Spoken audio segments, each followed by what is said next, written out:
السلام عليكم ورحمة الله وبركاته. الحمد لله نحمده ونستعينه ونستغفره ونؤمن به ونتوكل عليه ونعوذ بالله من شرور أنفسنا ومن سيئات أعمالنا. من يهده الله فلا مضل له ومن يضلل فلا هادي له. ونشهد أن لا إله إلا الله وحده لا شريك له. ونشهد أن سيدنا وشفيعنا وحبيبنا محمدا عبده ورسوله صلى الله عليه وعلى آله وأصحابه وبارك وسلم تسليما كثيرا كثيرا. أما بعد فأعوذ بالله من الشيطان الرجيم. اليوم أكملت لكم دينكم وأتممت عليكم نعمتي ورضيت لكم الإسلام دينا. وقال تعالى: يا أيها الذين آمنوا ادخلوا في السلم كافة ولا تتبعوا خطوات الشيطان إنه لكم عدو مبين. وقال النبي صلى الله عليه وسلم: لا يؤمن أحدكم حتى يكون هواه لما جئت به. وقال النبي صلى الله عليه وسلم: كل أمتي يدخلون الجنة إلا من أبى. قيل: ومن يأبى يا رسول الله؟ قال: من أطاعني دخل الجنة ومن عصاني فقد أبى. او كما قال رسول اللہ صلی اللہ علیہ وسلم. دوستو، بزرگوں اور بھائیوں، ہم جس دین کو مانتے ہیں، جس دین پر ہم چلتے ہیں، اس دین کا نام دین اسلام ہے. اور دین اسلام پر چلنے والا، ماننے والا وہ مسلمان ہے. اور ہمارا دین جو ہے وہ کامل اور مکمل ہے. ایک انسان پیدا ہونے سے لے کر پوری زندگی میں جتنے مراحل سے گزرتا ہے، جن حالات سے وہ چلتا ہے، امیری ہے، غریبی ہے، صحت ہے، بیماری ہے، خوشی ہے، غم ہے، سفر ہے، حضر ہے، عبادات ہیں، معاملات ہیں، معاشرت ہے، اخلاقیات ہیں، انفرادی زندگی ہے، اجتماعی زندگی ہے، حکومت ہے، سیاست ہے، تجارت ہے، صنعت و حرفت ہے، ملازمت ہے، جوانی ہے، بڑھاپا ہے، لڑکپن ہے، بچپن ہے. جتنے حالات سے ایک انسان گزرتا ہے اس دنیا کی زندگی میں، ہر موڑ پر ہمارے دین میں رہنمائی ہے. یہ نہیں کہ صرف نماز پڑھنا بتایا گیا ہے ہمارے دین میں. رمضان آئے تو روزہ رکھنا ہے، مال ہے تو حج کرنا ہے، زکوٰۃ دینی ہے، یہ بھی ہے. لیکن ہر مرحلے میں کیا کرنا ہے، کیا نہیں کرنا ہے، اسی کو کہتے ہیں معروفات ہیں، منکرات ہیں. یہ اللہ کی مرضیات ہیں، یہ اللہ کی نامرضیات ہیں. اللہ تعالیٰ ان باتوں سے خوش ہوتا ہے، اللہ تعالیٰ ان باتوں سے ناراض ہوتا ہے. ساری باتیں ہماری دین میں بتائی گئی ہیں اور فرمائیں کہ کامیابی پورے دین پر چلنے میں ہے. پورا دین، ہر حال کا دین زندگی میں ہو تو آدمی اس دنیا میں بھی کامیاب ہے. اور جو زندگی اصل مرنے کے بعد ہے، جس کو ہم سب مانتے ہیں، اگر مرنے کے بعد کی زندگی کو کوئی نہیں مانتا تو مسلمان نہیں ہو. مرنا ہے، اٹھنا ہے، حساب ہے، کتاب ہے، قیامت ہے، پلسرات ہے، میزان ہے، پھر جنت و جہنم کے فیصلے ہیں. یہ ساری چیزوں کو جو مانے وہ مسلمان ہے. اگر ان چیزوں میں سے کسی ایک چیز کا انکار کرے، میں سب کو مانتا ہوں لیکن مرنے کے بعد اٹھائے جانے کو نہیں مانتا، مسلمان ہے وہ؟ بولو نا، نہیں ہے. اس لیے کہ ایمان مفصل جو بچپن میں ہم نے یاد کیا، ماں باپ نے یاد دلایا، اساتذہ نے یاد دلایا، مکتب میں ہم کو پڑھایا گیا، مدرسوں میں پڑھایا گیا، بحیثیت مسلمان کے اس میں کیا بات ہے؟ آمنت باللہ وملائکتہ وکتبہ ورسلہ والیوم الآخر والقدر خیرہ وشرہ من اللہ تعالی والبعث بعد الموت. میں ایمان لایا اللہ پر، اللہ کے فرشتوں پر، اللہ کی کتابوں پر، اللہ کے رسولوں پر، آخرت کے دن پر. ہر اچھی بری تقدیر وہ اللہ کی طرف سے ہے، اور پھر مرنے کے بعد دوبارہ اٹھائے جانے پر. تو لہذا یہ ساری باتوں کو جو مانے وہ مسلمان ہے. ان باتوں میں سے کسی ایک بات کو نہ مانے، اللہ کو مانتا ہوں، فرشتوں کو نہیں مانتا، فرشتوں کو مانتا ہوں، رسولوں کو نہیں مانتا،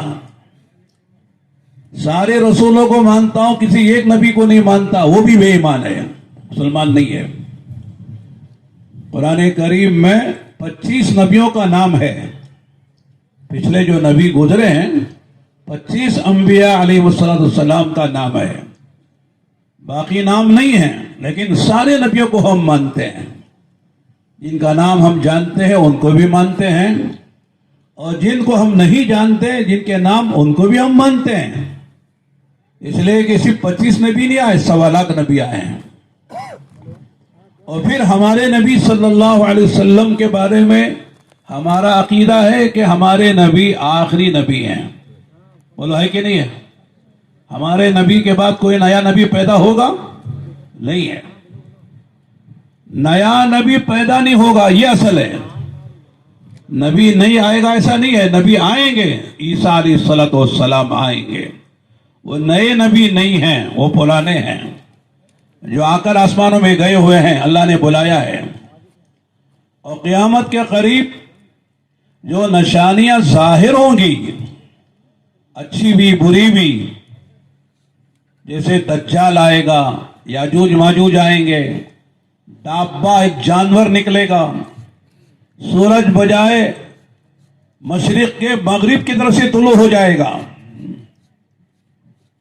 اسی طرح حضرت امام مہدی کا ظہور ہوگا اور حضرت عیسیٰ علیہ السلام کا نزول ہوگا. وہ آسمانوں سے اتارے جائیں گے.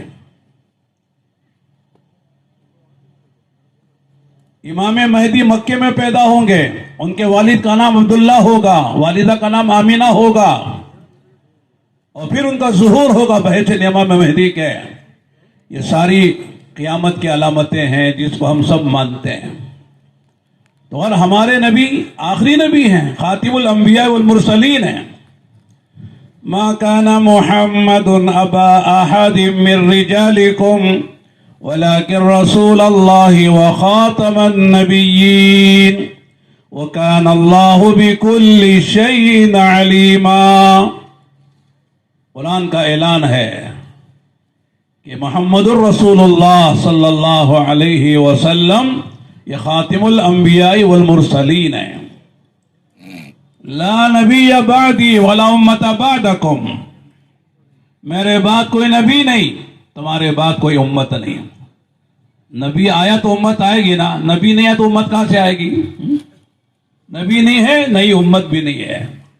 یہ آخری امت ہے اور ہمارے نبی آخری نبی ہیں. قرآن کریم آخری کتاب ہے، قرآن کے بعد کوئی کتاب آسمان سے آنے والی نہیں ہے. ہمارے نبی کے بعد کوئی نبی آنے والا نہیں ہے اور ہمارے نبی کی امت آخری امت ہے. اس امت کے بعد کوئی امت آنے والی نہیں ہے.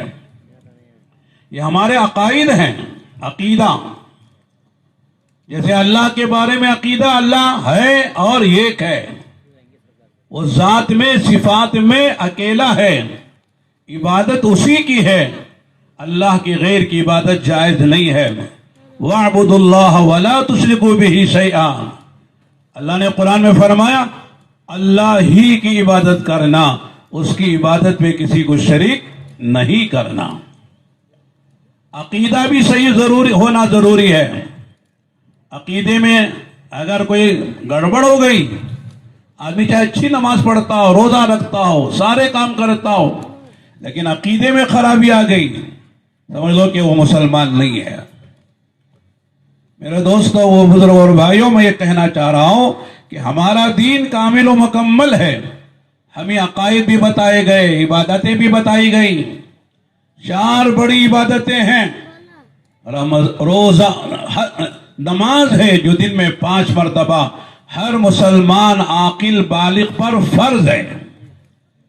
مرد ہو عورت ہو، آدمی مقیم ہو مسافر ہو، صحت مند ہو بیمار ہو، جوان ہو بوڑھا ہو، دیہاتی ہو شہری ہو، کالا ہو یا گورا ہو، دیہات میں رہتا ہو شہر میں رہتا ہو، لیکن وہ عاقل بالغ ہے، مسلمان ہے، اس پر نماز دن میں 5 مرتبہ پڑھنا فرض ہے. کسی حال میں نماز معاف نہیں ہے. صرف ایک حال ہے جس میں نماز معاف ہوتی ہے، وہ کیا ہے؟ آدمی خدا نخواستہ بے ہوش ہو گیا، 5 نمازوں کا وقت بے ہوشی میں گزر گیا، 6ٹھی نماز کا وقت آ گیا، وہ 5 نمازیں سب معاف ہو جائیں گی. اسے دہرانے کی ضرورت نہیں ہے، اس کی قضا نہیں ہے، نمازیں معاف ہو جاتی ہیں. جب آدمی 5 نمازوں تک بے ہوشی کی حالت میں رہا اور 6ٹھی نماز کا وقت بھی داخل ہو گیا، ہوش نہیں آیا، نماز معاف ہو گئی. لیکن نماز اگر یہ شکل نہیں ہے تو ہر حال میں جہاں ہو جس حال میں ہو نماز پڑھو. لوگ کہیں مولانا نماز بہت مشکل ہے. بہت آسان ہے. مشکل ہے کہ آسان ہے؟ آسان ہے. کیوں آسان ہے؟ کہ اقیم الصلاۃ تو اللہ نے بار بار کہا ہے، نماز قائم کرو، نماز قائم کرو، نماز قائم کرو. لیکن نماز کو اللہ نے آسان اس لیے بنایا ہے کہ بندے کے حالات مختلف ہوتے ہیں. کبھی بیمار ہوتا ہے، کھڑا ہو کے نماز نہیں پڑھ سکتا، نہیں کہا جائے گا کھڑنا مشکل ہو یا آسان ہو ہر حال میں کھڑنا ہے، ایسا نہیں ہے. نہیں کھڑ سکتے بیٹھ کے پڑھ لو، بیٹھ کے نہیں پڑھ سکتے اشارے سے پڑھ لو. بیمار ہیں یا پانی نہیں ہے، وضو نہیں کر سکتے، جبکہ وضو کے بغیر نماز نہیں ہے، تو کیا فرمایا؟ تیمم کر کے نماز پڑھ لو. 2 مرتبہ ہاتھ مٹی پہ مارو، چہرے پہ پھیر لو، ہاتھوں پہ پھیر لو، آپ کا وضو کی تیمم جو ہے یہ وضو کا کام دے گا، یہ تیمم غسل کا کام دے گا. کتنا آسان کر دیا ہے. کپڑے ضروری ہے، ٹنگ ڈھکنا ضروری ہے، پاک کپڑے ہونا ضروری ہے.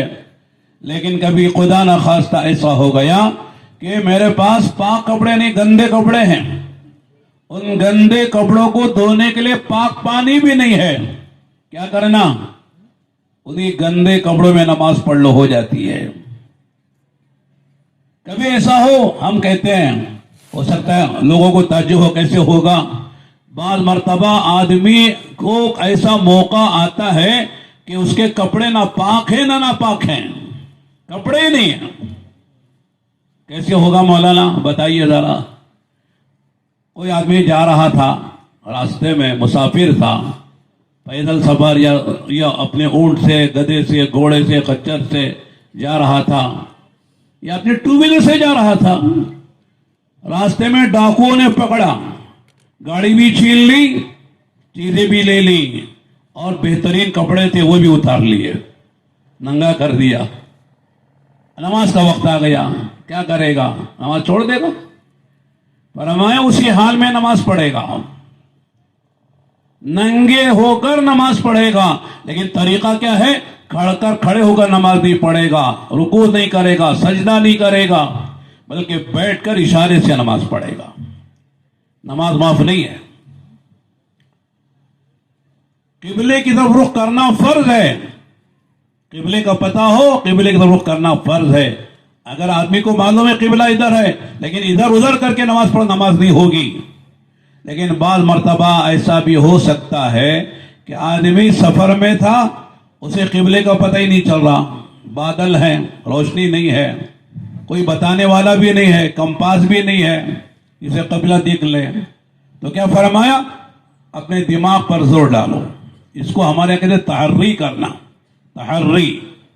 غور کرے، غور و فکر کرے، اور غور و فکر کرنے کے بعد جدھر آپ کا حسن غالب ہو ادھر قبلہ ہوگا، ادھر رخ کر کے ظن غالب کی بنیاد پر نماز پڑھ لی، بجائے مغرب کے مشرق کی طرف نماز پڑھ لی. بعد میں کوئی صاحب آئے دور سے دیکھتے ہوئے کہ نماز پڑھ رہے، بجائے ادھر پڑھنے کے ادھر پڑھ رہے ہیں. انہوں نے سلام پھیر دیا ان کے آنے تک. وہ آ کے کہتے کہ صاحب حضرت آپ نے نماز مشرق کی طرف پڑھی ہے، مغرب ادھر ہے، قبلہ ادھر ہے. کیا کہتے ہیں؟ نماز ہو گئی، دہرانے کی ضرورت نہیں ہے. اس لیے کہ اس وقت آپ کا قبلہ وہی قبلہ تحری والا قبلہ ہے. نماز ہو گئی آپ کی. آسان ہوا کہ نہیں ہوا؟ کتنا آسان کر دیا شریعت نے. رمضان کے روزے فرض ہیں، ابھی گزرا رمضان، ایک مہینہ بھی نہیں ہوا، کتنا اللہ نے آسان کر دیا. بیمار ہو بعد میں رکھ لو، مسافر ہو بعد میں رکھ لو، عورت دودھ پلا رہی ہے بعد میں رکھ لے، عورت جو ہے امید سے ہے بعد میں رکھ لے.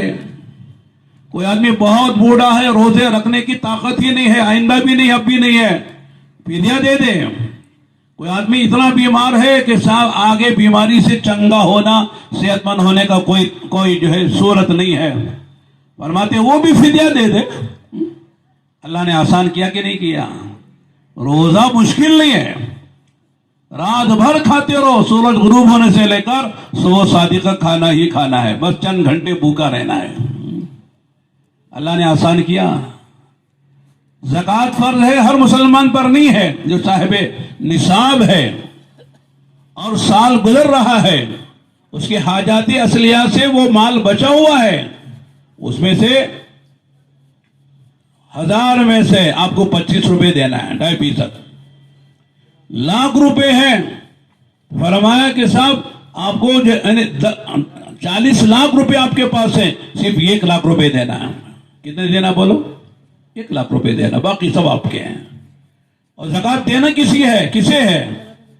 خاندان میں دو، آپ کے بھائی ضرورت مند ہے، پہنے ہیں، ماموں ہیں، چچا ہیں، خالہ ہے، پھوپھی ہے، ساس سسر ہیں، داماد ہیں، بہو ہے. اگر وہ زکوٰۃ کے مستحق ہیں سب کو دے سکتے ہو. صرف اتنا ہے کہ صاحب اولاد کو نہیں دے سکتے، اولاد کے اولاد کو نہیں دے سکتے، ماں باپ کو نہیں دے سکتے، ماں باپ کے ماں باپ کو نہیں دے سکتے، اصول و فروع کو نہیں دے سکتے، میاں بیوی ایک دوسرے کو نہیں دے سکتے. یہ 3 رشتے ایسے ہیں جن کو زکوٰۃ دینا جائز نہیں ہے. جس پر زکوٰۃ فرض ہے، صدقہ فطر ہے، پر اسے نہیں دے سکتے. مالدار کو، غنی کو نہیں دے سکتے، غیر مسلم کو نہیں دے سکتے، سادات کو نہیں دے سکتے. حضرت عباس ہیں، حضرت علی ہیں، حضرت عقیل ہیں، حضرت جعفر ہیں، حضرت حارث ہیں، یہ 5 صحابہ ہیں جن کی اولاد جو ہے وہ سادات کہلاتی ہے، ان کو نہیں دے سکتے. باقی سب کو زکوٰۃ دے سکتے ہو، آپ رشتہ داروں کو دو. تو اور میرے دوستو، زکوٰۃ بھی آسان ہے، سال میں 1 مرتبہ دینا ہے، اور 40واں حصہ دینا، 2.5% دینی ہے، اپنے رشتہ داروں کو دینا ہے. آپ کے زکوٰۃ دینے سے آخر پہ جو ملے گا وہ ملے گا. دنیا میں آپ کے مال کی حفاظت ہو جائے گی، مال پاک ہو جائے گا. ارکان اسلام میں حج ہے اور حج زندگی میں صرف ایک مرتبہ ہے، ہر سال نہیں ہے. ہر سال آپ کو حج نہیں کرنا ہے، ایک مرتبہ کر لیا فریضہ ادا ہو گیا، فرض ادا ہو گیا. اس میں بھی وہی شرائط ہیں، آدمی جو ہے وہ تندرست ہے، نابینا نہیں ہے، لنگڑا لولا نہیں ہے، اپاہج نہیں ہے، راستے معمول ہیں، خطرات نہیں ہیں، سفر کا سامان ہے. یہ سارے شرائط کے ساتھ حج فرض ہوتا ہے، زندگی میں ایک مرتبہ ہوتا ہے.